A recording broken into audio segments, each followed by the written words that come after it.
Oh, green screen trouble straight away. Welcome, everybody, all the hundreds of people that have come to see what's going on here, thanks to the power of my awesome thumbnail, which is really good. Dodge, Isla, welcome along. Dodge, you're not going to like what I have to say about turtles, but I will talk about it. So I have... I wasn't trolling you. So what I have to do today is explain that this is my show. This is the fourth Q&A, which I don't normally like to say out loud because I don't like to say my own name out loud, which means that is a horrible name for a show and I should probably rethink it. Darge, yes, I am a VR guy and you know my opinion. Okay, cool. Is this leading into a question? Is it not? I don't know. So what we're going to do today is, much like every week, going to talk about some stuff that I've been playing. Going to pick a topic for the week, and based on some interactions that I've had on the old Twitter space over the week, I thought it might be nice to talk about exclusives and whether they're good or bad, and whether I'm a raging console fanboy for one brand or the other. So tune in for that answer. We'll find out together.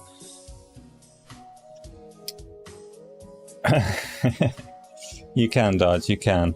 I don't necessarily need defending. Like, I'm quite comfortable with my own stance on consoles and everything else. So what we have here in the background, every other show that I've done like this, I've had a bar or a tavern from various games, but I thought I'd change the mood a little bit and go for a nice hot spring. Could have done, like, I was almost tempted to do the whole, like, pretend I'm actually in the hot tub, go topless and mill about, but we don't need to see my nips, so here we are, pretending I'm in a Ghost of Tsushima hot tub.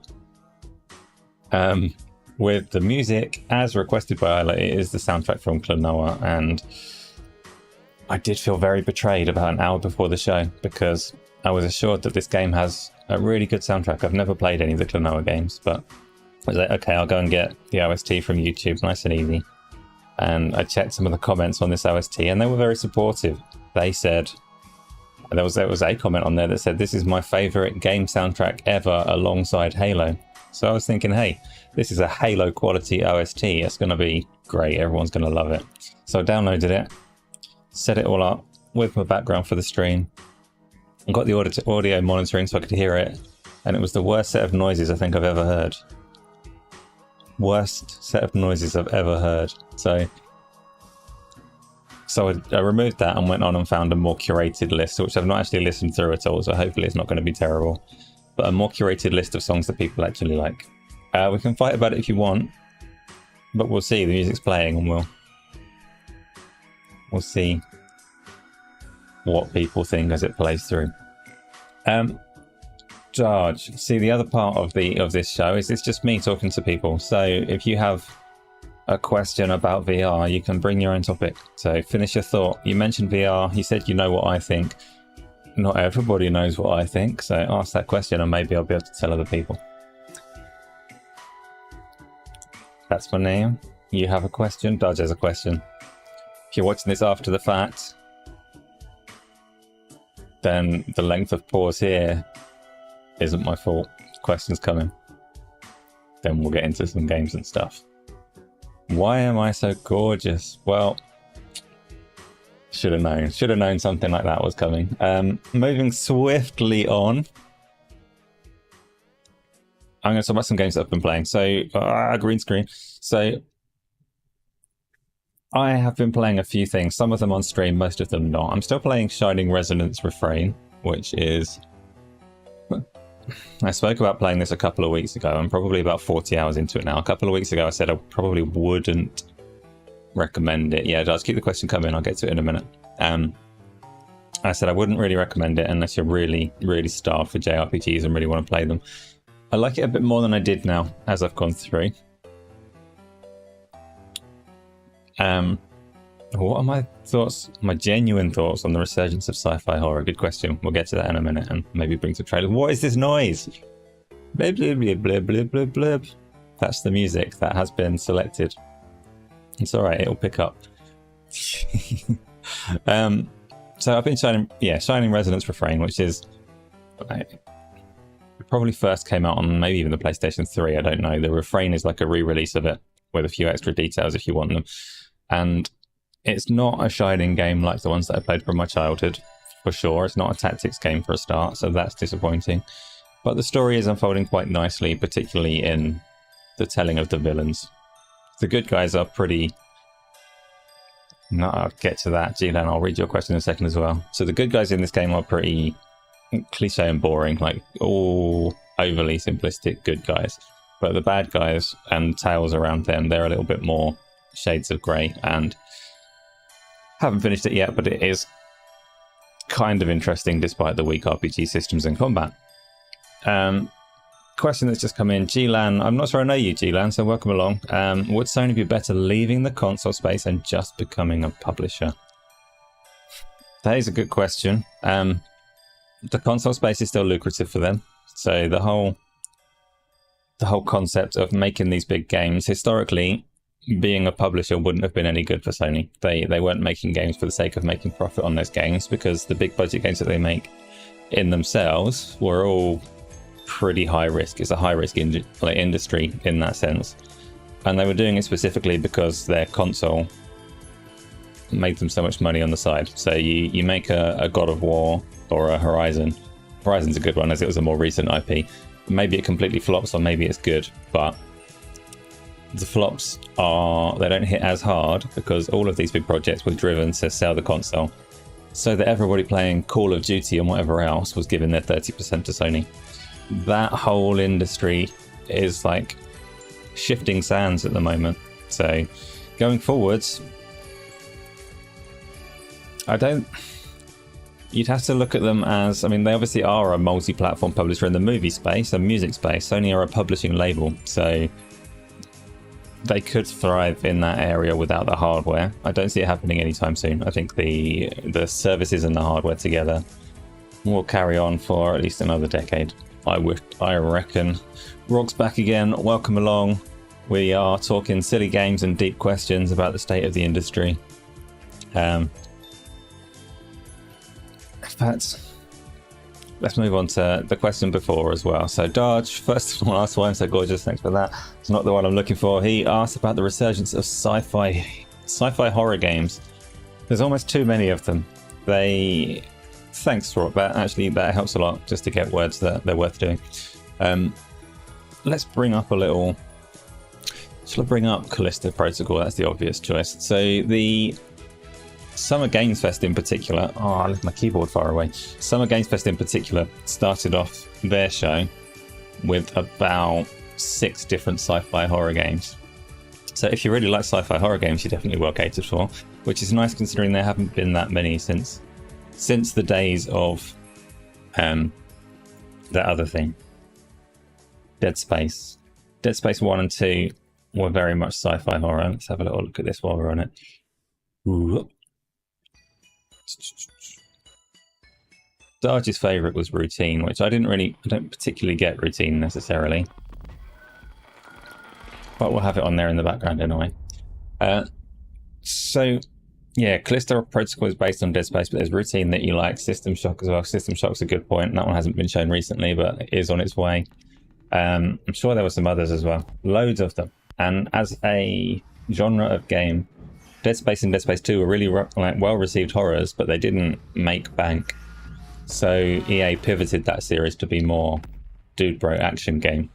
Quite controversially. Oh, I've not pressed the right button. Whoop. Here's Routine. So I never played Dead Space because I wasn't particularly into horror games back then. I started playing horror games a lot when I was streaming instead, because they make good entertainment to watch people. But I don't get this Routine one, Darge. Everyone seems to like it, but like, they're interesting robots, but I've not seen enough to like that game yet.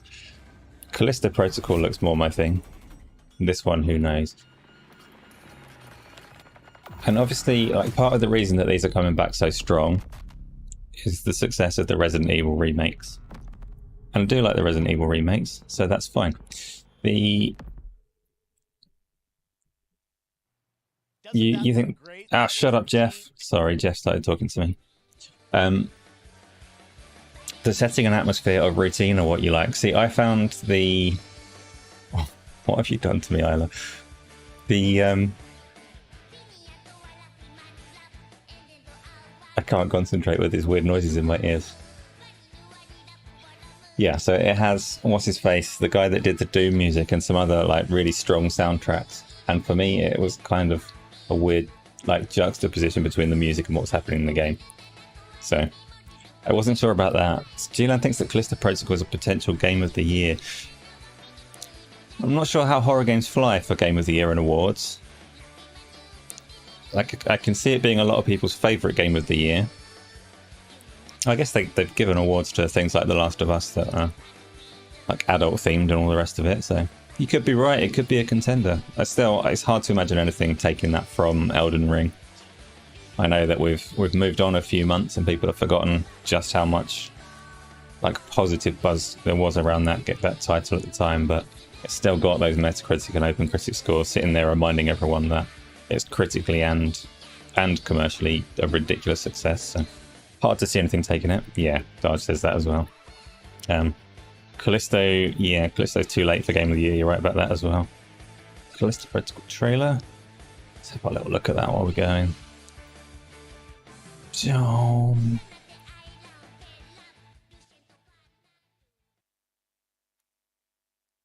Oh, there it goes. This one can go big behind me, actually. Why not use all the different scenes that we've got? You wonder if Callisto Protocol will be better than the Dead Space remake. Yeah, it's... Take a look outside. You wonder how that studio feels, because Callisto Protocol is like made by a lot of the people that were involved in Dead Space when it was a horror series. They obviously left to go and make the thing that they wanted to make. Fished you out of that rack. And it would have been interesting, of all the live reactions you could hope for, that team's live reaction to seeing the Dead Space remake would probably have been quite fascinating. Let that go. Because your new life is entirely in my hands.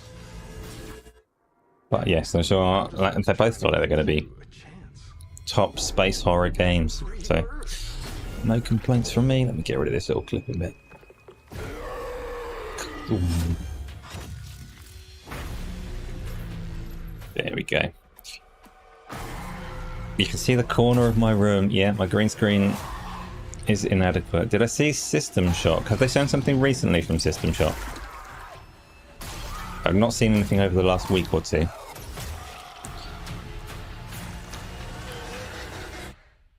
I just love that last part. They revealed it.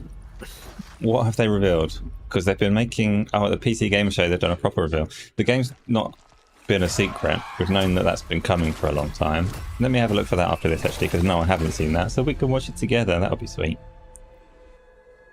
Yeah, let's not worry too much about my clipping green screen. That's just fine. It's not that important.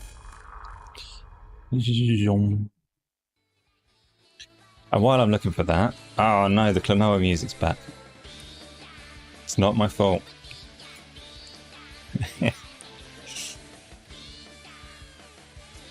So I've never played System Shock at all, actually, any of them. Is it a remake of the first one that they're doing? I can't bin the music off.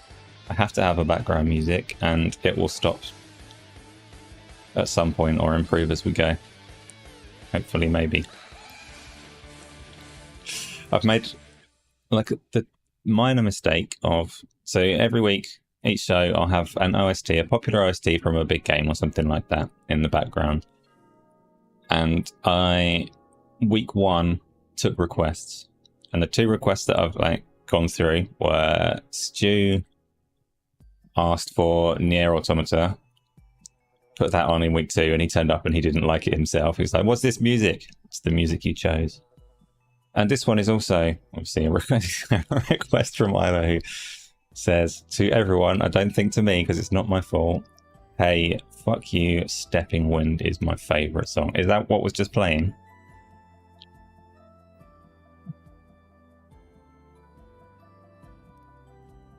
So yeah, I've chosen this OST to start fights in chat. Tell me about System Shock though. What is it? What are they doing? Is it a remake or a sequel or? They were making a remake, but it's a project that's been going on for so many years that I lost track of where it ended up. System Shock. PC game show trailer? Yeah, let's see what we find. Oh, it comes with an interview. Right, we get to see this one together. With computers for their own entertainment. It's a reboot slash remake. The notion disgusts me. Look upon my works, foul creatures, and weep at its magnificence. How was it? I'm going to get back to that in a sec. It is a beautiful day on Citadel Station. Humanity is on the verge of a new era. So System Shock is Shodan and its new God. like, it has a huge cult following, more so than even Klonoa. But it's had a lot of troubles in the development of this reboot. A perfect, immortal machine. It's been in the works for a long time. Insect. You are nothing. So this is supposed to be sci-fi horror with a fair amount of RPG elements, which obviously this trailer isn't particularly showing. Fuse flesh and steel into perfection. No, it's got puzzles in it. I hate the game. My children, hacker. Their blood is on your hands. So the trailers, You will suffer for your I mean, it's definitely not particularly pretty. These are my avenging angels, and they will have. But that doesn't necessarily mean it won't be great. Who knows? So Nier Automata, you said that you've tried to finish it 3 times. You can see its charm, but you guess you're not into the Japanese storytelling in games. I am. I like Japanese storytelling in games typically. That particular game, I wasn't expecting the bullet hell sections. It was always like shown off as more of an action game, so I expected the action game. But I did finish it, and it's a game that you don't finish it just once. If you play it through and finish it once, you haven't finished it. Not in the sense that you have roguelikes where like on Hades you're supposed to finish it 10 times. Nier Automata, what is going on? Green screen? Whatever. Nier Automata is one that after you've finished it the first time, it allows you to play through as another character, and there's something like 20 something different endings that you have to get through different ways. A few of them are through playing just through repeating it and playing more than once and selecting to be a different character. Other ones are for like doing weird tasks, and there's some properly weird endings that you have to get as well. Move my chair, yeah. Yes. Oh no. It'll do, it's fine. And Nier has like some really memorable art and music in places through it, but it also has a lot of invisible walls, fairly janky combat system, and a lot to dislike alongside it. But it has a weird setting that was somehow captivating. I never went back and played the prequels that got re-released afterwards. So that answers everybody's questions, right? I also played, this is a little segue actually into a minor topic, so I also played for the first time this week. I did this one on stream. I played Total War Warhammer 3 on Game Pass, which is from Creative Assembly, and I've wanted to play a Total War game, and specifically one of the Warhammer ones. I've got no love or knowledge of the Warhammer universe, but specifically one of the Warhammer ones because just the high fantasy setting. And I played and streamed that. I didn't even get to the end of the prologue, but wow, those games are complicated. But I kind of love them, and I just wish, I don't know how you're supposed to get enough time to play them. I'm going to bring up a trailer of that while I wait, because I've got a Starfield trailer in front of me now. And they are, so you have an almost 4x kind of map for a turn-based bit of gameplay. And then you get into, once you engage in like trying to take over a base or fight an enemy commander, then it goes on to a more RTS combat map. And that seems really good, but really long. But Creative Assembly, without doxing myself too hard, they're pretty local to me. So I've spent quite a few years, just keeping half an eye on the little jobs that they've got at that studio to see if there's anything suitable for a man of zero skills like myself. And they always advertise for like at least 4 or 5 years now for a multiplayer shooting game. Multi-platform shooting game. So something that they were making for consoles and PC as well. And they announced it through IGN the other day, and I'm not sure how well it's going to do. But I'm going to bring up what I've got over here in my little screen. So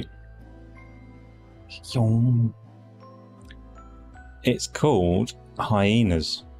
Did anybody see it? Has anybody watched this trailer? Did I play the 90s Blade Runner game on PC? I wasn't even born in the 90s, Dodge. But I was very much born in the 90s, but no, I haven't played that.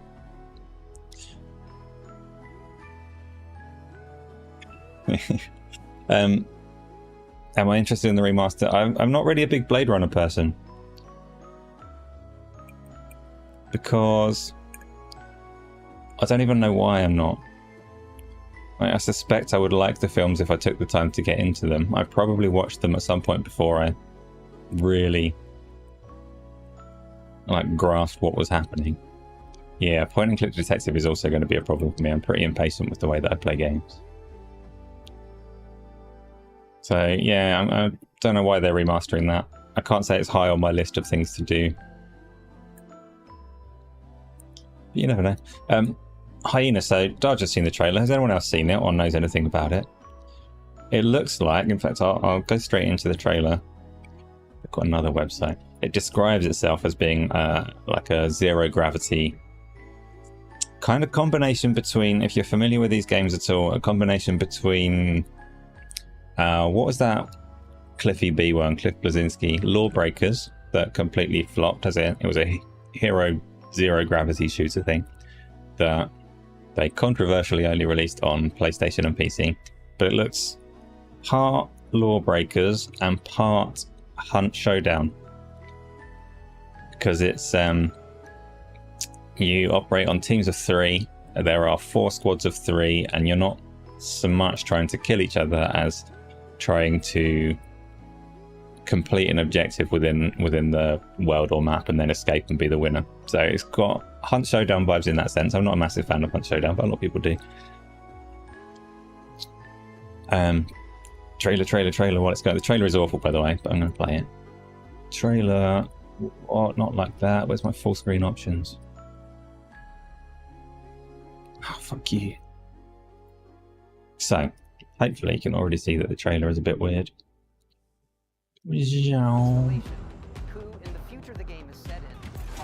And the setting that they've described for it is like inevitable. If they planned this setting 5 years ago, then they were quite observant of what was happening. But it's based on a future where Earth's billionaires have shot off to Mars and in the process completely decimated the planet. So the technology that they used leaves like Earth as a floating wreck. And the super valuable treasures that you're trying to find in this game are like pop culture items from our time frame. So you'll probably see a few things as the trailer goes through, like models of Sonic and stuff like that. It is Creative Assembly are owned by Sega, so a lot of the pop culture references are going to be Sega bits and pieces from my childhood, which is a nice touch. But the trailer looks awful.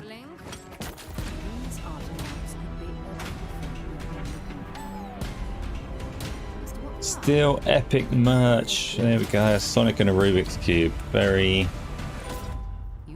That counts as pop culture, right? I'm not. I'm not up with the kids. I don't think it does. Sonic's still current. But anyway, so Hyenas, in terms of gaming news, only came up in the last day or so. So I thought that might be relevant to just very briefly talk about. But I'm not sure anyone's really watched it, so we'll get back to the hot tub with a bit of Klonoa music. And another question from Hell Was here, and Chris Jones is here as well. Welcome along. Yeah, if you are here, either on purpose or by accident, hit the like button. It surely helps. If AAA takes a step back in the next few years, do you think a lot of people will migrate to indies or AA, or just stop playing altogether?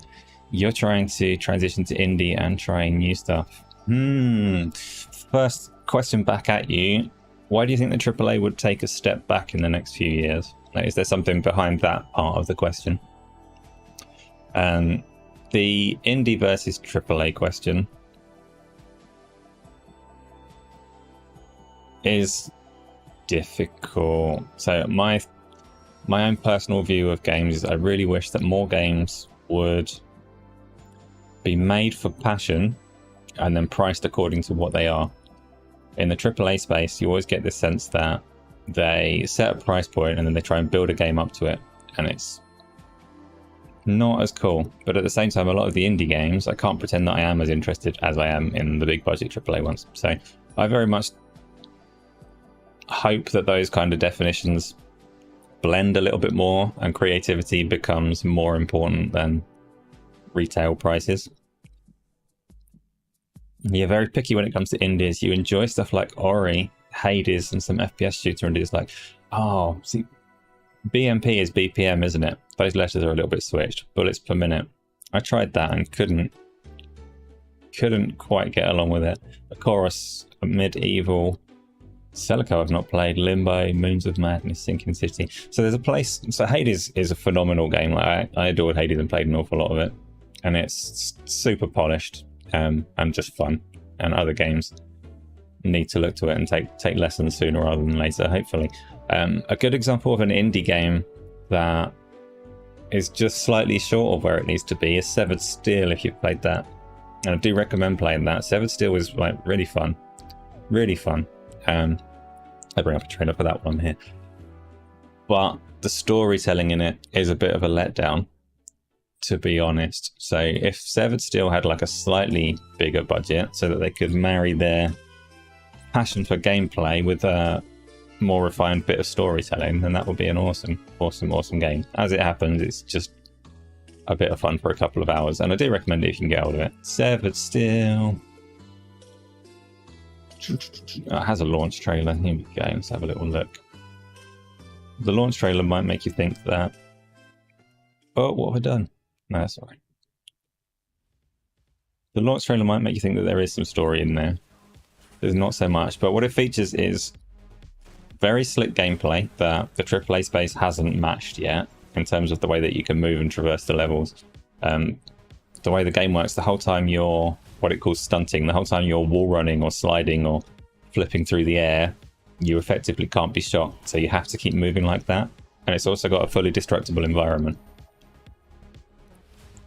Gameplay wise, there's nothing AAA like it. It's really, really good, but it doesn't link any of it together. Like, it tells you some kind of story, but not really.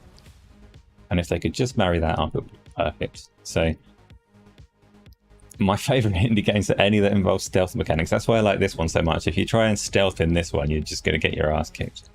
If you're not running on a wall making lots of noise, you're dead.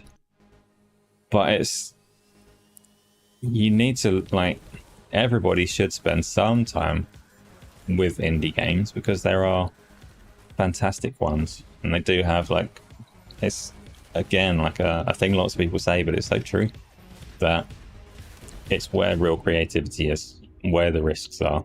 So you'll get an awful lot of trash. That's the difficulty with it. You will get a lot of trash in the indie space as well, especially if you're shopping on Steam or whatever. Dad, you need to go to sleep. No worries, I will catch you another time. And make sure you've hit like. No, that's cool. Cheers, Daz. Yeah, the difficulty with indie games is curation. Yeah, do you not just get a week off when there's rail strikes? You got to walk to work. Yeah, so KY's welcome as well. KY is talking about Hollow Knight. I've never actually played Hollow Knight, but everybody loves it and speaks of it in the same breath as Ori, like you are there. So yeah, it's the place to go for creativity. You need a bit of curation, and that's why things like Game Pass can be helpful, because in theory, like Idea, Xbox, and Chris Charla's team have literally a team of people to try and identify the good ones.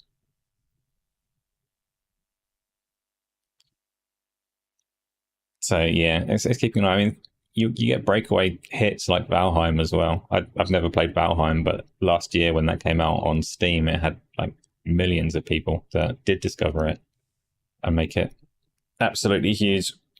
Important stream at 6 tomorrow. Yes, important stream at 6 tomorrow. So anyone that's here at the moment, tomorrow's stream at 6 is a special one for Isla's birthday. So you'll need to come by. Don't say happy birthday to her now because it's not today. Tomorrow, you'll get to see whatever she's created in a fully ray-traced Minecraft world. So if you want to know what full path-traced Minecraft can look like, and there aren't many games you can see in fully path-traced ray tracing, so it's kind of interesting on a technical perspective as well. Swing by tomorrow from 6. Yeah, so Chris is going to play Valheim when it lands on Xbox next year. I'm not sure if I will. That would make me a massive hypocrite because I never played it on PC.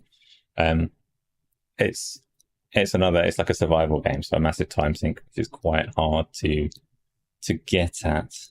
Full ray traced Minecraft Dodge.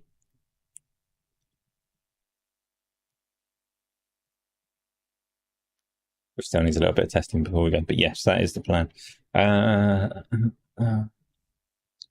Is it an Acer stream or a game on one? Oh no, that'll be on this channel. Yeah. Don't do game streams on the main channel. Did do a video on the main channel yesterday about Starfield, so don't go watch it now, but if you haven't watched it yet, also appreciated as well. How was it got intimidated to try Hollow Knight because you'd heard the Metroidvania structure is too confusing and the levels look too similar? That's that's another danger. And I'm not saying that KY is doing this by any means, but I do find that the big cult success games are massively overhyped sometimes. Sometimes you'll hear that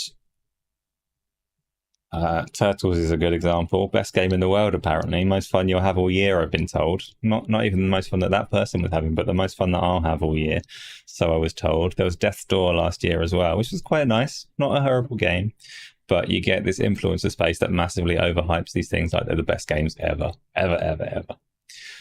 I played Turtles this week. I can't even remember what I was talking about, so it's a big segue. But while we're talking about indies games, so Turtles is on Game Pass, right? I suspect most people that are here have played it. I hope for your sake that you played it with friends and not alone like I did. I've caught his attention now. He wanted to go to bed, but now he's got to have his last words. He says, you see, if someone says that, instead of thinking of yourself, just think that's how much they enjoyed it. I don't think like that, Judge. I think that person's a prick. Most of the time. Because I'm cynical. And it depends, actually. I don't... A lot of people like a game and they give me their opinion and I'm like, cool, that's your opinion, I'm happy with it. But when people have a big platform as a big influencer and they push it on you like it's supposed to be an opinion you share, then it gets my back up. Don't push bad opinions on me. It's a bit weird. Anyway, so Turtles, I was told, would be the most fun that I'll have all year. And I played through it, and I played it on my own because there was no one around. And I found it to be pretty awful. Which is controversial, I know, because it's quite popular at the moment. I'm sure a lot of you have played it because it is on Game Pass and it's quite easy. It only takes 2 or 3 hours to play right the way through, so I have played right the way through it. And I get, it's not horrible as a game, right? It's got some nice features. It's obviously playing on nostalgia, like you said, more so than gameplay, and it has some really nice touches. It's quite fun to just go through the levels, and it has this way of having all of the foot soldiers will be just doing menial tasks and day jobs, like working on a popcorn stand and things like that when you approach, and the levels are quite nice to look through as you go. So obviously gone for this pixel art style that the games used to have. So Dodge, I did warn you wouldn't like my opinion on Turtles, but it's not even I'm not that negative on it. It's just been overhyped, which took the fun away from it for me. So you've got this nostalgia blast and you've got all of this fun art and things like that in this game that takes 2 or 3 hours. But what really killed me on it was it's like baby's first game. I played it on the normal difficulty. It defaults to the one above. I think it's called like chill. The easy mode might be called chill, which is where it defaulted on the cursor. I was like, no. The middle setting was called okay, which isn't very specific. So I played it on okay. It's Baby's first game. I don't understand, and I can't imagine how easy that is with 6 people. So okay, like, I'm not a person that necessarily needs every game to be challenging, but Turtles is 2 or 3 hours, and it's old. It's not old, it's brand new, but it's deliberately playing like an old game. And old games were designed the way that they were by necessity, not because it's the best design in the world. So, and very similar with Streets of Rage 4, which is made by the same people, and games like it, where they have that, you're playing on a 3D plane, but your attacks are strictly left and right. Which is, I mean, it was always necessitated by technology, not something that actually made a whole lot of sense. And the game's biggest challenge is when you get an enemy that's capable of attacking diagonally. That's as thrilling as it gets. You're like, oh, that one can run diagonally. Guess it's something to be aware of. And you just breeze through it and go through the whole game. You get, I think it gives you 3 lives per level or something like that. I didn't get close to using anything like that on any level. Through to the end on my own. I just went, well, I don't understand. I don't understand why people are telling me this is the best game of the year. Just because it looks like a game they played when they were a child. I will say, so I actually thought, while I was playing it, I thought this is just a me thing. Like, I just don't like this style of fighting game. Which is fair enough. Like, I don't like stealth games. There's various things that I do and don't like. Everyone's entitled to that. But then I remembered, I do like Castle Crashers. And I quite like Battletoads. Battletoads has a lot like in common with Turtles in that it's an ancient game that they brought forwards, but rather than keeping the art style, they decided to bring it forwards for a modern audience. And mechanically, it's a lot more interesting than Turtles. And stylistically, it's a lot more appealing than Turtles, to me anyway, rather than the pixel art style. The problem with Battletoads, I found, was that they never implemented an online mode, which was it's a massive problem. And that's a big downside because that game would have been a lot more fun playing co-op with other people. But unless you had people in your house willing to play it, and you were stuck on your own.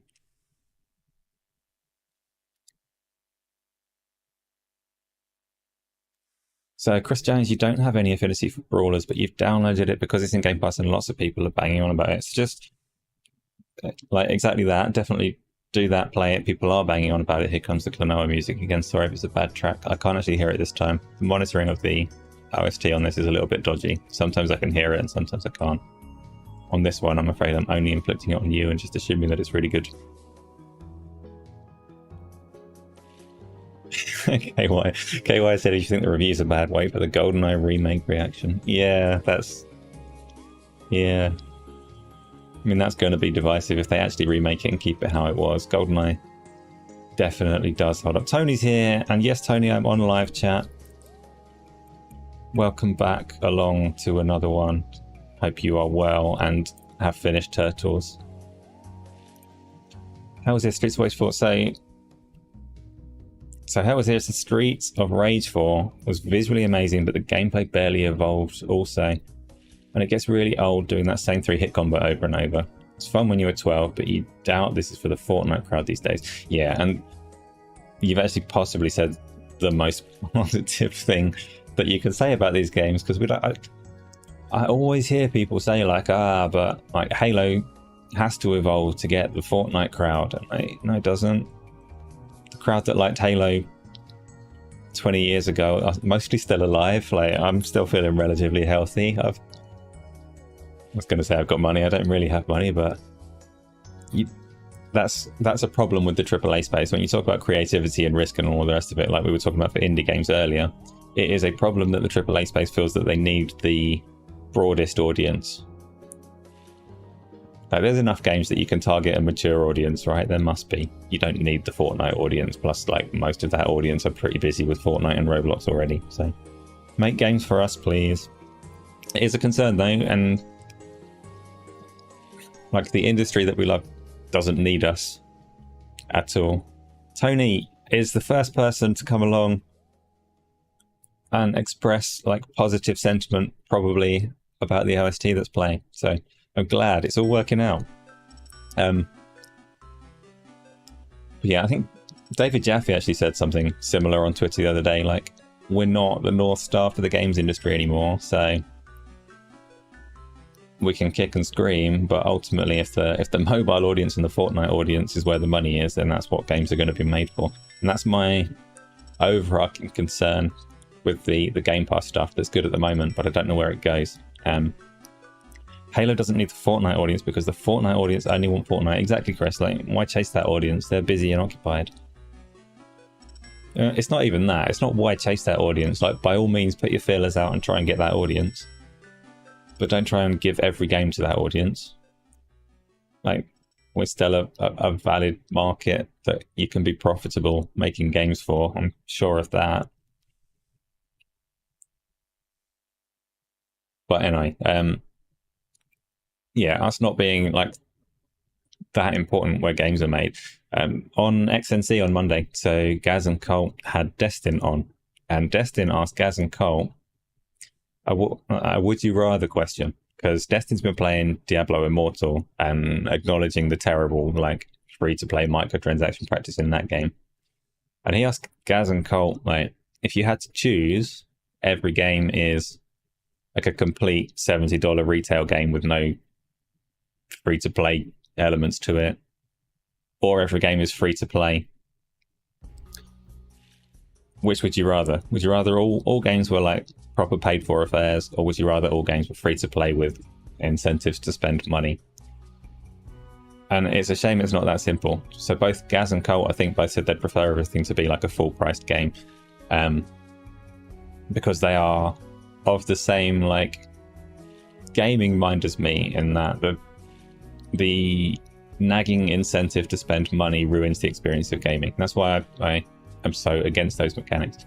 And I asked the question in chat that they didn't pick up on, which is fine because it's a good talking point. So I'd rather that it was spoken about on our own show. But I asked the question where they see games being, like games that are on Game Pass, assuming Game Pass is still successful, going strong in 10 years time and has reached that mobile crowd and that Fortnite crowd and all the rest of it. Do you think that the games that are on there are going to closer resemble a complete one-time purchase $70 game, or do you think they're going to closer resemble a Diablo Immortal, a mobile game with microtransactions? And I had a look with Isla actually at the Minecraft Dungeons game the other day to see how that's coming along, because that was a game that was sold on other platforms but was on Game Pass. And I could not tell the difference between that and a free-to-play game at all, in terms of the monetization of it, the battle pass structure and all the rest of it. And it's not necessarily bad. Like, monetization of games is always going to be, there's a lot of nuance to the topic on what's fair and what's right and what's wrong. And I remember the days of like Halo having map packs that they sold to keep content coming to the game. So I very much understand like the benefits of having a revenue tail so that you can keep supporting a game long term. But I also immediately throw up if games have horrible hooks like daily rewards and like things to make you log on, stuff like that, and loot boxes and all the other mechanics that we all know suck. My pet peeve is games that have consumables that increase your rate of progress. So they either like give you double experience if it's a leveling game, or they give you like a 5% higher chance to get good loot or whatever else. So it's like a meter that you're supposed to top up if you want to be efficient with your time. And those things, everyone always says, yeah, just don't buy them. You can just play the game without them. Like, you could earn everything without them or whatever else. But they nag. They're like a passive bastard influence that make the game less fun for me. Which wasn't a topic I wanted to cover today. I was somehow talking about Turtles and went on to that. But it is what it is. Tony, time to call for next gen. This isn't from Tony, this is from KY, but talking to Tony, but I am a nosy person that is reading the chat. It says, time to call for next gen consoles to include a feeding tube for gamers' sprogs. That's an idea. Isla, you can reveal how old you are if you choose to, but it'll only be true for another couple of hours. Diablo 4 will feel the hit of Diablo Immortal count on it. It won't do as well as they're expecting.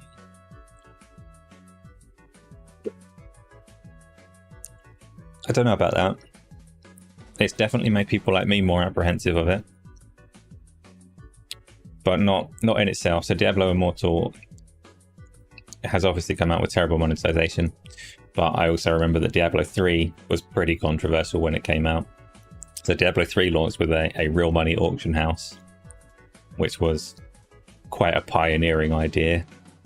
Somewhere similar to what we get with NFT crypto stuff these days, but confined within one game. So you could get your loot and you could sell it for real money to other people. And because of that real money auction house, it also had an online requirement for people playing it single player. So that was controversial and it got stripped out within a year. But Blizzard have form for trying things that aren't unnecessarily super ethical or super what gamers want.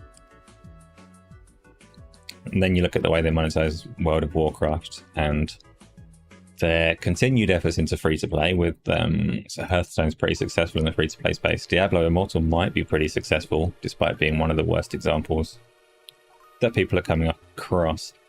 So I'm not particularly counting on Diablo 4 coming out without greedy mechanics,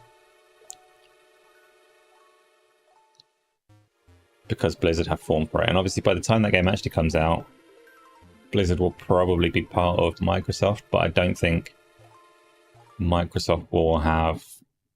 I don't think we can judge that relationship from that game, because they won't have been there for very long. So it's going to come out as it's going to come out. And we'll have to wait for Blizzard's next set of games to see the Microsoft influence on how they monetize them. Doesn't Counter-Strike allow to sell stuff for real money? I'm not a Counter-Strike person, but yeah, Counter-Strike I'm pretty sure has cosmetics like special knives and hats and all sorts. Team Fortress 2 had a hat market as well. Still does have a hat market.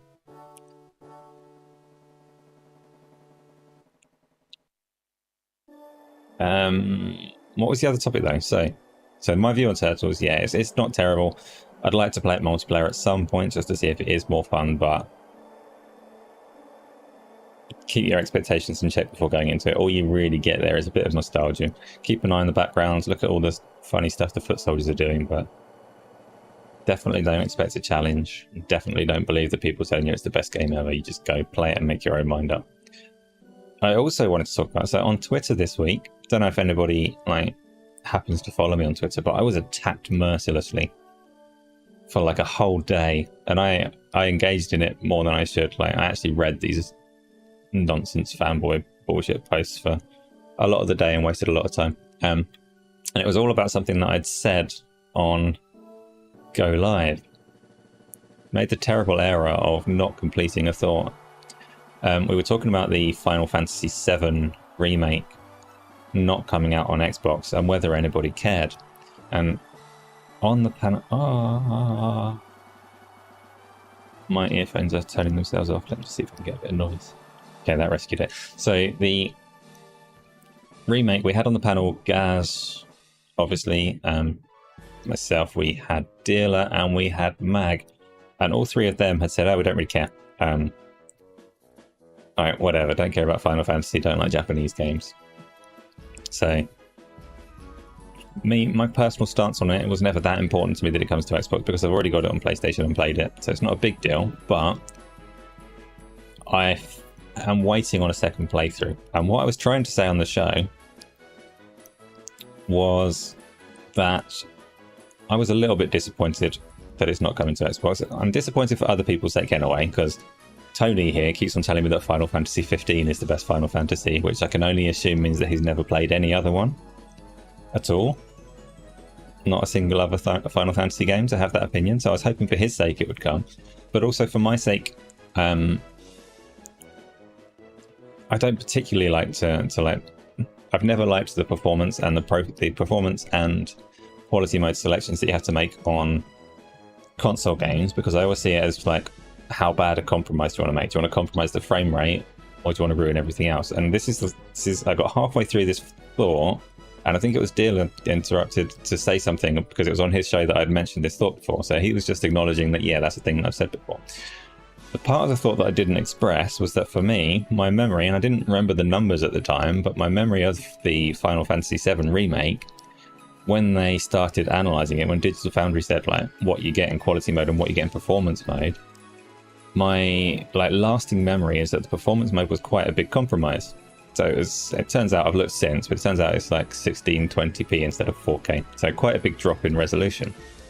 And at the time, I had decided for myself, I don't really want to compromise that hard because the PC version I'll have its highest resolution and highest settings. In an ideal world, it would have some extra bells and whistles and ray tracing and whatever else. But even if not, it's going to look cleaner than it does on the PlayStation. So I'll wait. And the PC version came out and it's a bit of a disaster. It stutters all over the place. So I decided, no, I'm not going to do that. But I still had this lasting memory that the PlayStation's performance mode probably isn't good enough. So for me personally, I was like, yeah, I'd quite like this game to come out on Xbox. So I can have a look at it and see if the compromising performance mode isn't as big as it is on PlayStation. Then that would be where I play it when I go through it again. But that got lost because I wasn't as clear as I was there, and that got lost with people thinking that I was sitting there saying that the Xbox mode would be perfect and wouldn't have a performance mode and a quality mode trade-off, that it would just be like the perfect version of the game, which like most people know me, I'm not an idiot. I know that it's very, very likely to have the same modes as the PlayStation, especially when that compromise is so big on the PlayStation. The Xbox isn't going to overpower it to the extent that it does 4K 60 with its highest settings. I know that. Wasn't the point I was trying to make. The point I was trying to make is that the Xbox version had some appeal to me because it might have ended up being the best version. It might not, but it might have, and if it was, that's where I would play it. Twitter got hold of it. One of the more notorious PlayStation fans posted it like I was an Xbox fanboy idiot. And I was just attacked for a day by morons putting words in my mouth. And even the ones, like, I spent time being nice and explaining what my real thought process were. And to be fair, the person that started the whole thing off with the quote apologized and took it down when they recognized that actually I wasn't who they thought at all. But along the way, some people were saying things like, you definitely wouldn't be saying this if it was the other way round. You're just like a rampant Xbox fanboy. Like you don't like exclusivity on the PlayStation side, but you'd love it if it was the other way round. If this was exclusive to Xbox, I bet you're really happy that Starfield isn't coming to PlayStation and things like that. And I was reading it like, you have no idea what my opinions on these things are, because this is so far off of my thought process. But actually, I do have thoughts on the whole exclusive thing, when it's good, when it's bad. Isla said, there's this absolute truth warrior nerd calling me a liar. Yeah, there were more than one, but that particular, yeah, the one that you're talking about was putting weird words into my mouth that I'd never said and insisting that I had claimed on our show that like you needed an Xbox to have machine learning or something nonsense like that made no sense to me at all. And that's definitely not a thing that I've said. But insisting that I had, anyway, that's off the point because that was just a weirdo that doesn't deserve the attention. But exclusives in general, some Xbox fans might not particularly like what I have to say on that, like where I want them and where I don't. So for me, exclusives used to make a lot of sense once upon a time. So I would say I'm in favor of games being exclusive when it means that you get a better experience from the hardware. And the reason that I say that this made a lot of sense a long time ago is because if you think back to the Xbox 360 and PlayStation 3 generation, I can never issue, like, I can't utter those words. Your version of those words, by the way, KY, isn't quite the one that upsets me. But I'll come back to that, the Game Pass thing, in a minute, that's fine. But if you look back at the PlayStation 3 and the Xbox 360 era, those consoles were very, very different, right, in the architecture of them. The 360 was like slightly wacky next to a PC, but not really. It was quite simple. It was quite familiar to most developers with the way it had its unified memory. It had its like relatively simple, relatively PC-like processor, and it had a relatively PC-like graphics card. The PlayStation 3, on the other hand, was a wild console that I'm going to do a whole video on because it was so batshit crazy in reality. And it had its cell processor and it had its split memory. It was hard to make games for, but it was quite capable in its own way. And in those days, if you were to say, like, no, best service is fine. You can have best service, you can't have best value. If you say best service, you're a hero of integrity in the Twitter space. And I'll say, yes, this person is sincere and trustworthy. So parrot that all you want. Tell as many people as you want that Game Pass is the best service available. Because that holds up to all sorts of scrutiny. Yeah, so PlayStation 3 and the Xbox 360 though.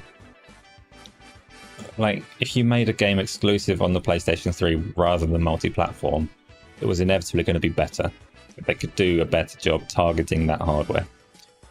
And vice versa. If they target the 360 and forget that the PlayStation 3 exists, which is pretty much how things went back then a lot of the time, they're going to make a better game for it. And if that is the case, I'm all for exclusives.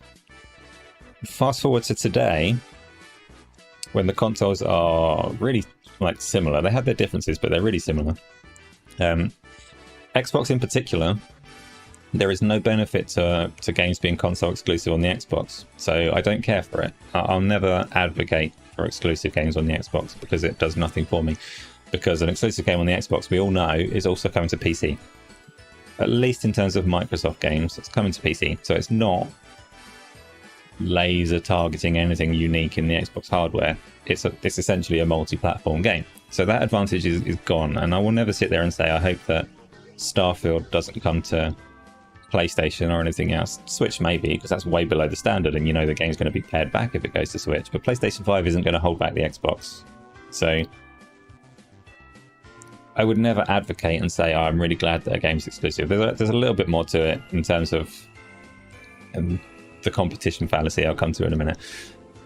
But the bit that upsets some people is if I were to look at it the other way around and look at a potential exclusive on the PlayStation, and this is becoming less true over time, but a potential exclusive on the PlayStation could actually be a PlayStation exclusive.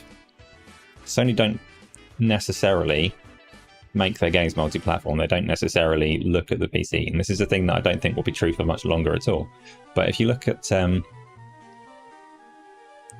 like Sony's development at the moment, if they're making a game for the PlayStation 5 and they are laser focused on PlayStation 5 hardware, they have a single console, they don't even have two models of PlayStation 5.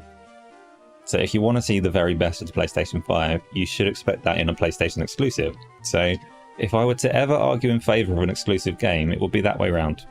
And like, these are rampant PlayStation fanboys accusing me of having these weird opinions, and I'm like, no, I'm actually pretty pragmatic and sensible in what I think. I don't really have that weird brand loyalty. But the thing with the PlayStation side is, now that I've said that it makes more sense for PlayStation to have an exclusive, you have to recognize that that's not necessarily true, right? Because PlayStation are going more and more to PC as well. So I mentioned when we were looking at how PlayStation develop things at the moment, they've got a choice to make internally in their first-party studios now, because we know that all of their games are going to come to PC. So somewhere along the lines, they have to make a decision on how they develop those games. You can say, like, the games that we've already seen, like God of War and things, the ones like Spider-Man, these ones that are 4 years old, they were made as exclusives without a second thought to going elsewhere. And for as long as Sony are making games like that, making them exclusive and then saying like, hey Nixis, good luck getting this working on PC, then it would basically still apply. Like, exclusivity would still make sense in that regard. They'd still be making it custom to their hardware and just making it somebody else's problem down the line. But as a business, like as the PlayStation business, that approach won't make any sense. They have to be internally now, when they know full well that these games are going to come to PC, it would be wildly inefficient of them to laser target the PlayStation 5 hardware anymore. So even then, so when I say it makes no sense for Xbox, I absolutely acknowledge it doesn't really make sense for PlayStation either. And it's not quite as absolute on the PlayStation side, because they're not quite as absolute and definite in where they're bringing their games. But that's my opinion on exclusives. And there is a little bit more that I'll go into in a minute, but I'm going to catch up with these comments first. So, 365 games. Wait a sec. That's good. Your birthday present is making me play Minecraft. This is true. I will do this. I'm still a little bit stubborn and insisted that I get to do it with all the ray tracing stuff, so that's more for everybody else. Because I know a lot of people are like a bit resistant to Minecraft, but it's something to look at when you can play with the fancy lights with me. So that'll be fun. So Tony's Atlas on Xbox, hilarious. The response of some people, yeah, people are weird. I've seen lots of it's obviously a very small minority, but there are a lot of the examples of rabid PlayStation fans like hating Atlas for betraying them. What a wild mindset that is. Is Minecraft in VR? It definitely can be. So this is very off topic from where I was, but Minecraft, you can play officially in VR from Microsoft. Even the free trial that they have on Windows, you can play it in VR, but it's not a particularly good VR version. So it looks wild. You're enjoying the amazing background music. That's nice. I'm glad you're having fun with that. I still can't hear it, so I'll just take your word for it. But in a shocking turn of events, the mod community did a much better job of bringing Minecraft to VR. So if you mod the Java version, then you can use your hands a lot more freely. So the official version of Minecraft VR is still very much controller based, but it's called Vivecraft, I think, Vivecraft mod version. You can use your hands to chop down trees and all the rest of it. So it's a bit different. The ray tracing stuff is strictly Bedrock, the official Microsoft-y version of Minecraft. So that's what we'll be doing tomorrow. I also have to know, I still don't actually have VR. I'm a strictly pancake gamer at the moment because my Oculus Meta RMA process isn't going very well. So my broken headset is still just sitting here broken because they're failing to send me the return label that I need. It'll be a little while before I'm back on the treadmill running around, which is sad. But anyway, back to exclusives. So, wait, Tony's question first. How is it possible the community do a better job than someone who gets paid to do it? Wow, Tony. Wow, Tony. You take that question, write it down, put it in an envelope, wait until a month after Starfield releases, and then send it to Bethesda. And see what they say, because I assure you it will be relevant at that point in time.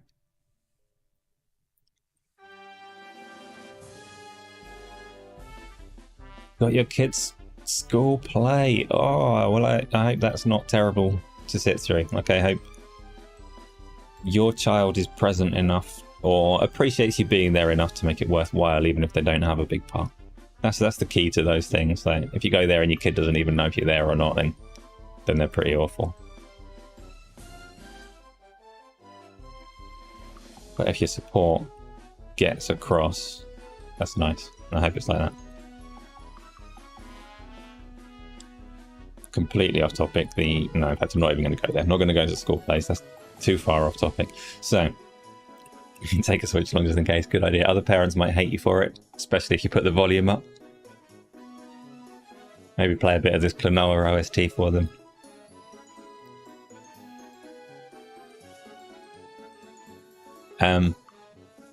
So the other side of exclusives, though.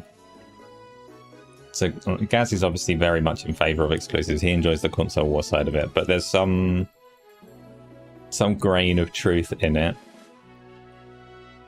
And a lot of people will always say that it's competition that drives us to get these great exclusives, and that's a fallacy. It's not a fallacy. Competition does drive great games. Like it's the reason that we get nice things. The fallacy is that if the console exclusivity arrangement, these walled gardens that they've got, if that all crumbled and went away and everything became open, that there would be no competition anymore. And the opposite is true. I'm pretty adamant that if that happened, we'd have better competition. The theory is that if Microsoft and PlayStation stopped butting heads with their consoles, like, nobody would need to make good games and services anymore because competition would be dead. And that's not true. So long as people have finite money and time, competition will be healthy. I remember when I was younger, I'm younger than I am now. One of the first jobs that I went for, not my very first job, but one of them was to work at a cinema. And one of the questions they asked in the interview was, who do you think... Yeah, I'll get to that in a second, KY. They said, who do you think, as a cinema, who do you think our competition are? And I answered with the various other things that were around on the complex, like the bowling alley and things like that. And they were like, yeah, that's good. But also, like, our competition is like...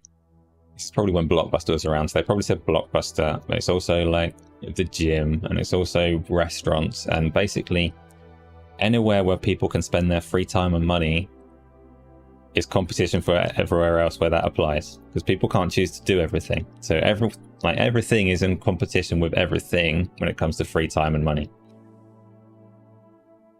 And that's like absolutely true. And you can boil that down and look at gaming, and to say that if like Microsoft and Sony didn't have their exclusive games, there would be no competition anymore, is like, it's absurd.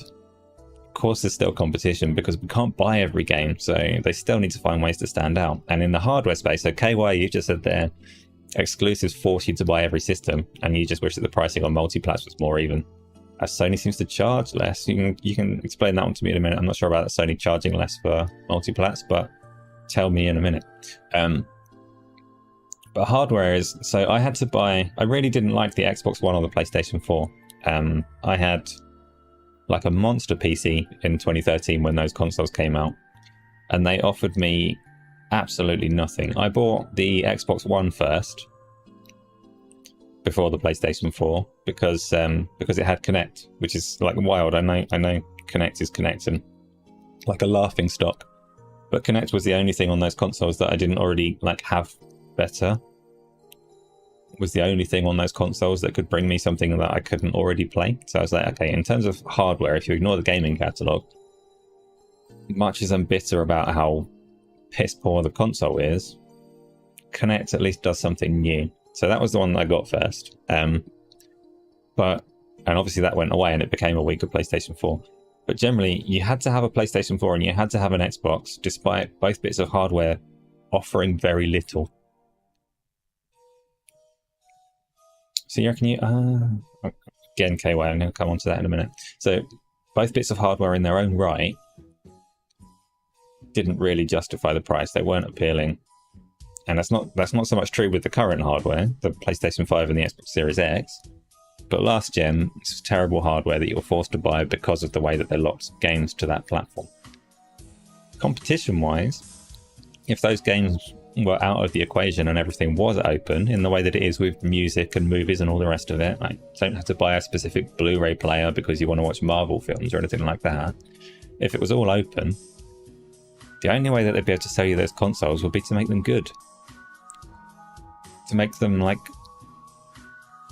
a nice value proposition, which is why the Xbox Series X can't be bad. The Xbox Series S, when Microsoft are putting all their games on PC, they have to make those consoles appeal through services and the user experience and the value of the hardware.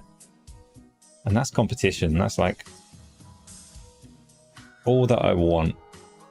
And the bit where I say there's a grain of truth and exclusives do have some merit is because of the way that the console ecosystems have been traditionally set up, closed off. And I mentioned earlier, so I can't remember who asked, somebody asked about the AAA space going away, but the part that we have all benefited from is that specifically the platform holders, and Sony more so than Microsoft of recent years, have had that extra reason to put a lot of money into games. And they have. Like, we wouldn't have Sony's first party catalog if they weren't trying to entice people onto their console.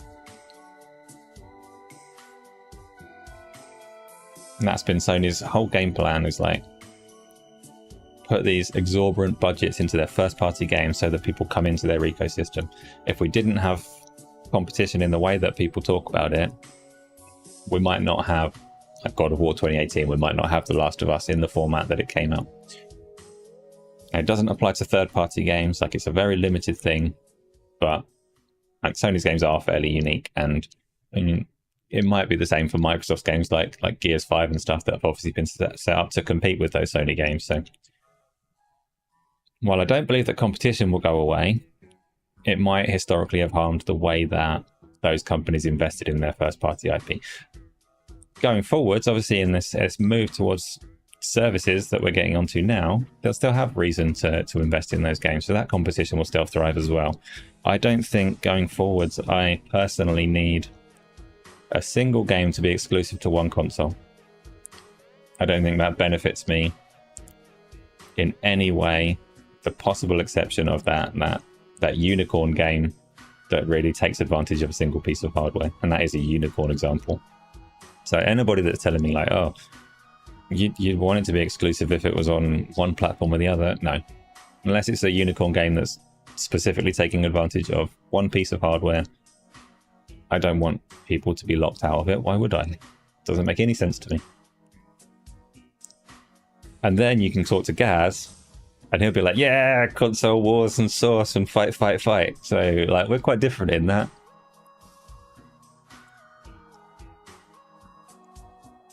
And that's all I can say on that. Like,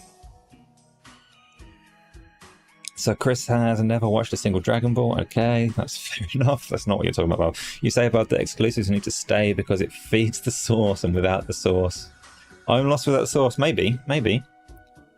I mean, it definitely helps.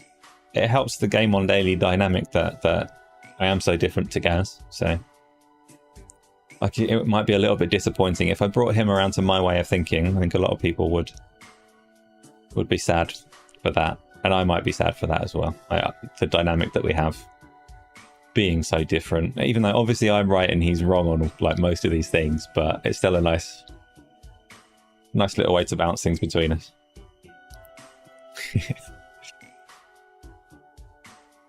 What else did we have to talk about today? I had a little notepad and I've lost it. Where are we? 10:15. Bring your own topic was the other thing. So what else have we got? You tell me. What do you want to talk about? It's probably about 15 minutes to go if there are things to get into. If I could play any game on any platform... Oh, no, this is you. No, this is a question. If I could play... It's a question from Isla. If I could play any game on any platform... No, it's not a question. I'm misreading. So hypothetical. If there were no boundaries, Isla would play PlayStation because she knows where the... What's the correct PlayStation word for that button? It's cross, isn't it? They call it cross. Cross, square, triangle, and circular. Yeah. I think... I'm sure, like, internationally, PlayStation symbols make a lot of sense for a lot of people, but... Tony, I am on live chat. I'm just ignoring you. No, what have you said? Naruto was good up to Shippuden, and then it went downhill fast. This is not an anime podcast. I can't help you. Oh, no. Tony has said stuff about games. Right. It all comes down to you spent money, so you better get the best of it. Not getting the best of it will only hurt their feelings. The root of console wars. Your choice was the right choice. Yes, Tony, but... So if you spent all of your money on PlayStation, let's just pretend you were on that side of things. You've already got the best of it, right? Like, regardless of if those games go to other platforms, especially if it was like a two-way street and all the games were going everywhere and everybody knew it, then you haven't lost anything unless some of those games were going to be that unicorn I was talking about. The only thing that is at risk from multi-platform development is that, as far as I can tell.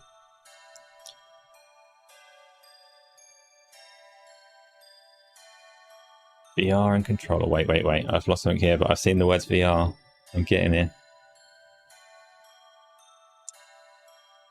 You call it an X. Yes, you can call it an X, Isla, but Sony have come out and officially clarified it's not an X. You're not allowed to call it X. If you call it X, you have to play one of the other consoles that actually has an X button.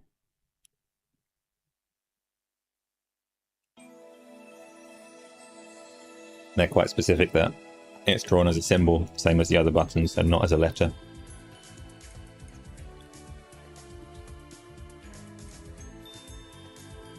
It's the same, it's not the same.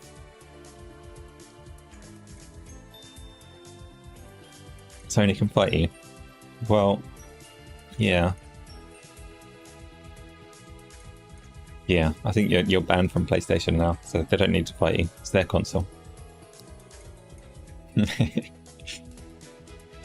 So Tony said, hell yeah, VR and controller, but I missed what led into that. What do you mean, Tony? Tony, you think that Xbox got deterred from VR with the whole Kinect thing? See, I joke when I say this, but I also am slightly serious. I think with VR, so what year was it? Like 2017 or so?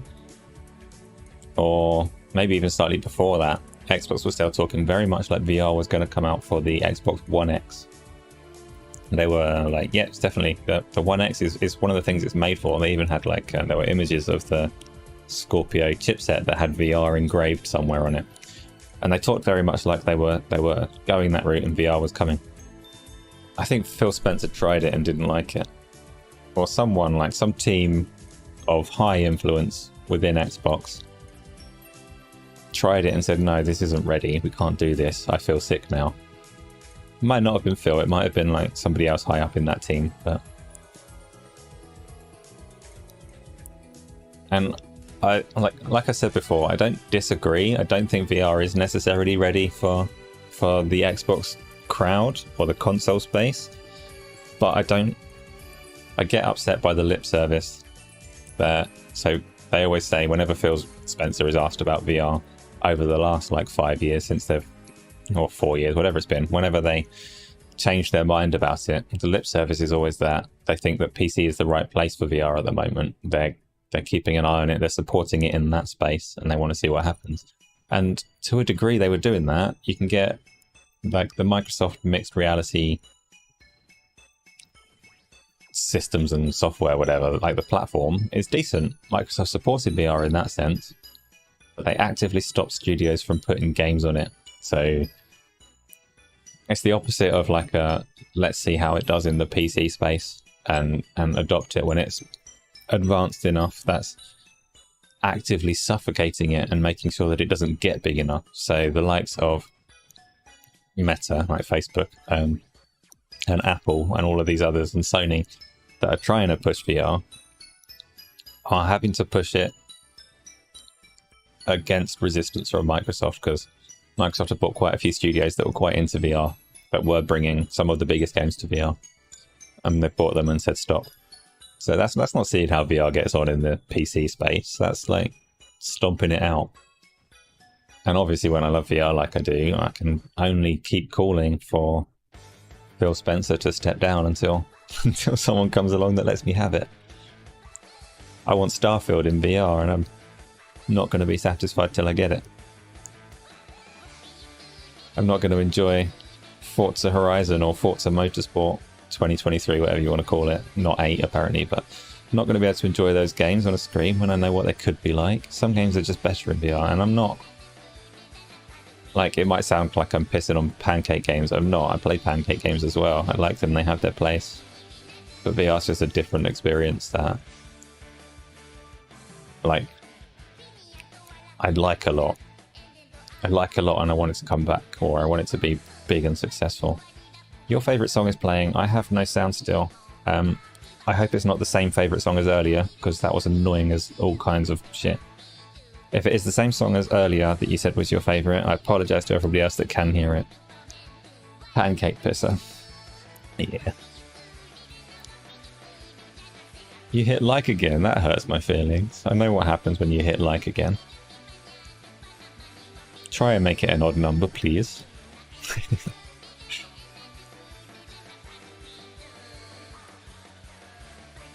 Sony gaming feels like the 80s action movies, a bit too predictable. KY, absolutely. Sony hit a formula that they have stuck to too rigidly for like pretty much the whole of the PlayStation 4 generation. And I guess it started before that. It started on the PlayStation 3, didn't it, with the Uncharted games and stuff like that. They definitely did. And you can say the same of Ubisoft. It's a different formula, but it's a formula they have stuck to rigidly. Again, it comes down to AAA budgets being risky. So they build these games to a formula to hit a price point and to make back a certain amount of money rather than building them through creative passion, which is why indie games, this is looping right back to the start of today's little talk, why indie games will stay relevant for as long as that's the case. Tony, have I tried AR? But augmented reality appeals to me less. I think the two will converge. So for people that aren't like that into VR and AR and all the rest of it, virtual reality, you put your headset on, you can't see the world, you're in a virtual world. Augmented reality is supposed to blend the real world. So you'd have transparent glasses. You've got like Microsoft's HoloLens is an example. The stuff that Apple is supposed to be building at the moment is supposed to be augmented reality. So you wear it, you can still see the world, but you can also see the imagery that's projected for you. I don't care for augmented reality, Tony. Chris has got a bounce. No worries, there's not too long to go. NI, Sauron Grant's here, Peter Morland's here, welcome along. Again, there's this, we're rounding up, just talking about bits and pieces that people are asking about, but it's all good. Yeah, augmented reality. Mate, I'm a gamer and I want to go to these other worlds and play them. So augmented reality, I'm sure there will be some like edge cases where people come up with things that are cool. Obviously, Microsoft's HoloLens demo where they had like a Minecraft world that was being built on the tables and stuff around you. That doesn't appeal to me as much as fighting dragons in Skyrim, driving cars in Forza. But I do expect the technologies to converge. So, I mean, it might be Apple's headset that does it, but it might be Facebook are kind of already working on making their AR tools better on their headsets. And when I say that they'll converge, I mean you'll have a headset that can show you the real world with augmented reality over it, but can also blanket your vision and take you to a different world entirely. So VR is the side of it that excites me more. Augmented reality will come along for the ride because that's just the direction the technology will go. An AR horror game would be good. See, that's Sauron, that's the example that everyone like pops on, where you run around your house and stuff can jump out from your real life doorways or whatever. Problem with that is people will definitely just hurt themselves when they're running around the house and they fall over on some Lego or whatever else they have in their house. But also it will be pretty hard to design like a structured campaign around varied living spaces. So I think there's some potential there, and I think someone will probably do something good. Like I say, that I would consider them fringe cases, but like the concepts of like Pokemon Go and Minecraft Earth as augmented reality experiences, those are the ones that I think have more potential. They're obviously on phones, so you can walk around the world and you can see things in that world. The concept of Minecraft Earth, it was never like achieved to this extent, but if you had a world where everyone is connected and you've got your augmented reality, and as you're walking around you can see everything that other people have built through your augmented reality system. On a phone that will be a bit annoying to me, but if they get to a point that you can do that in goggles and like you're in a shared augmented world, so much potential there, and technology will get there in probably 15-20 years. So augmented reality is exciting in that regard for me. And that's a big mush up of current technologies though, because that would be obviously augmented reality would be how you would see it, but you'd need like Microsoft's native cloud gaming infrastructure that they're working on at the back end of it as well to make it work and let everybody connect to it and see the same things. So yeah, like potential, but it's further off. Virtual reality is a more near-term excitement for me. Will there be virtual cake tomorrow? There probably will be virtual cake tomorrow. If last year's anything to go by, it's likely that there will be virtual cake. So yeah, anybody that is here right now and hasn't already heard, tomorrow at 6 is a slightly special stream. It's Isla's birthday tomorrow, and we're doing something that she spent a long time working on, actually running around a particularly built and curated world on an adventure that I don't understand yet. I've not seen it. I don't know what we're going to be doing. She does. But we will be doing it with full pathed ray tracing so that you can see it all fancy. Chocolate. I don't know what Minecraft cakes are. I don't know. They looked kind of chocolatey. But who knows? The ray tracing might break it. It might just look like pebbles.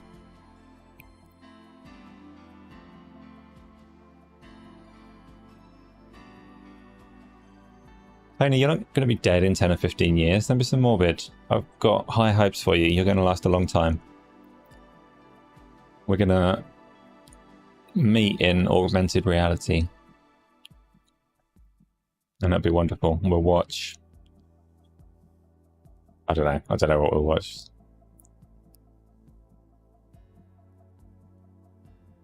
Yes, she will be playing too. God, I don't know how to play Minecraft. She can't just like dump me in an adventure map and expect me to survive. Yes, Isla, that's what we'll do. So Tony, at some point, I'm going to say in 21 years to make sure that you do last that time, we will meet in augmented reality, assuming that you're still that far away, and we will play whatever the latest Peppa Pig game is in our augmented reality headsets 21 years from now.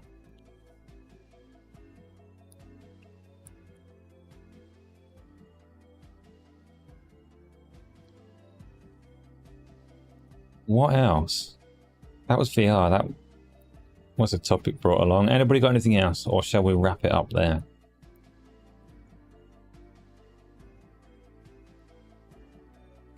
VR needs to get more comfortable and affordable for casuals before Xbox should join the party. Yes, Sound Grant. There's a lot that VR needs to do before. That's why I say, when I say I don't think it's like Xbox ready or console ready necessarily, I'm not saying that to like slate what Sony are doing. I'm glad that Sony are bringing it out. But I totally understand Microsoft not wanting to do that. I don't think it's going to be like a massive success on PlayStation or anything like that, because much as the technology has come a long way since the first generation PSVR, it's still not simple.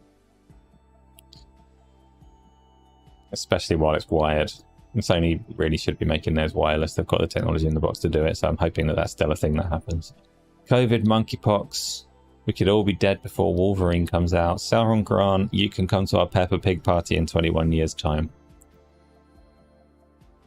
Everyone can that thinks that we're all going to die sooner. Try not to. Yeah, you too, Peter. The Peppa Pig part is mandatory. Don't end it early just to avoid it, though. We'll still have a good time. Peppa Pig's going to mature with its audience, so by the time we watch it in 21 years' time, it will be like pretty dark and gritty.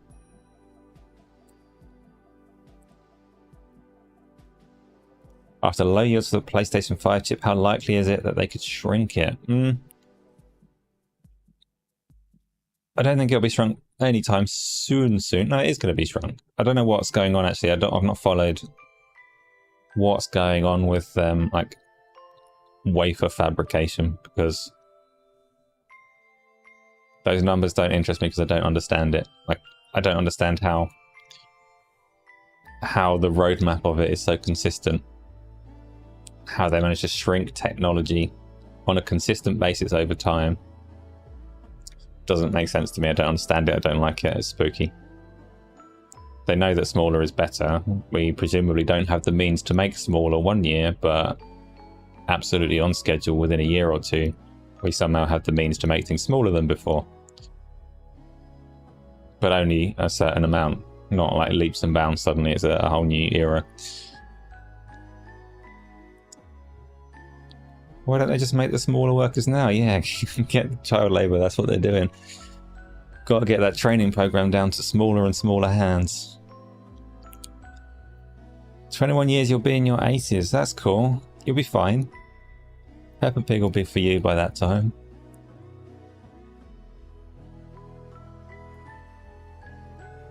But yes, from what I gather, there is like a refined Sony chip. I don't know if they're planning to put it in a smaller case or anything like that, like if it's going to be a PlayStation Slim, or if they're just trying to make it a bit cheaper and get better yields.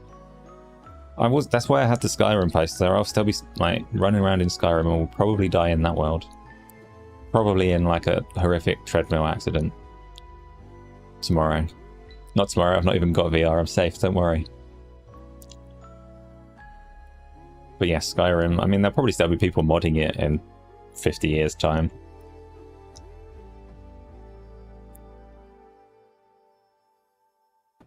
Not tomorrow, don't worry, I have no VR. I'm not going to run around on the treadmill pretending I'm in Skyrim without having the headset. Run around on the treadmill while I've got it on a pancake screen. No, that would be awful. Would you live in Ready Player One world just to play VR games like they do? The metaverse? No, I'm alright. I know that's like where Facebook and Meta want to push things, but I can't imagine that happening without all the worst parts of the free-to-play market. I'm quite happy for people to make finely crafted standalone VR experiences and not a massive interconnected whatever. And this is like after I've said that thing about augmented reality, like a shared world for that. There's potential to it. Good point. What world would I live if I... What game world would you live in if you have to? Obviously not like if I was actually living there. Depends how you mean it.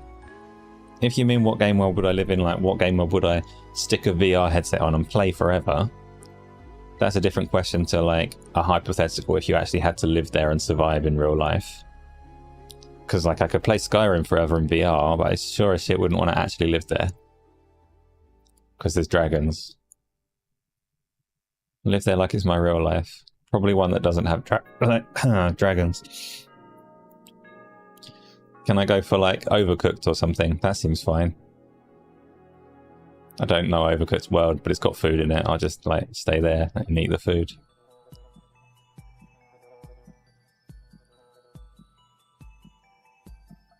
There's got to be like plenty of comfortable games where you could live out your days. The Tourist, yeah. And like you could... does The Tourist have people in it? I know it's got a main character, and I played it a little bit.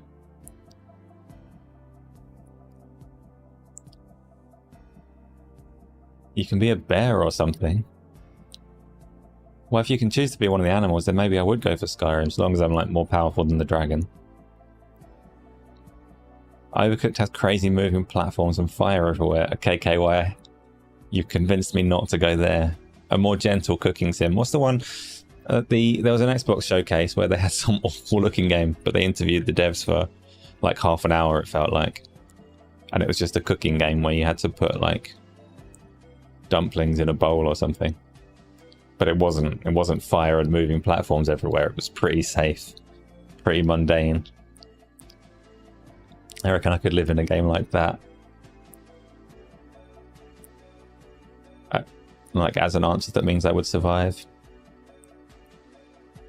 I guess realistically, if you had to do it, you'd have to be looking at like online multiplayer games so that you'd have like some social contact with real people who are either also stuck in there or are just there as players.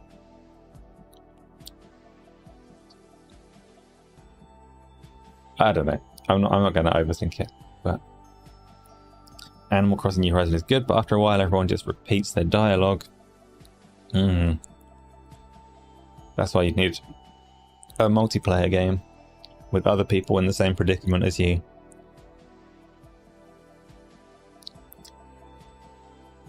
Can you break out like Wreck-It Ralph? It's your question. You can't ask me a question and then ask me what the rules are.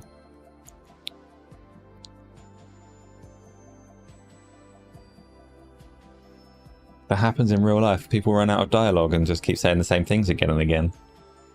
I'm only on episode 4 of this show, so hopefully I've still got like some original lines, but yeah, you're probably right. Come back next week for exactly the same show in a different order.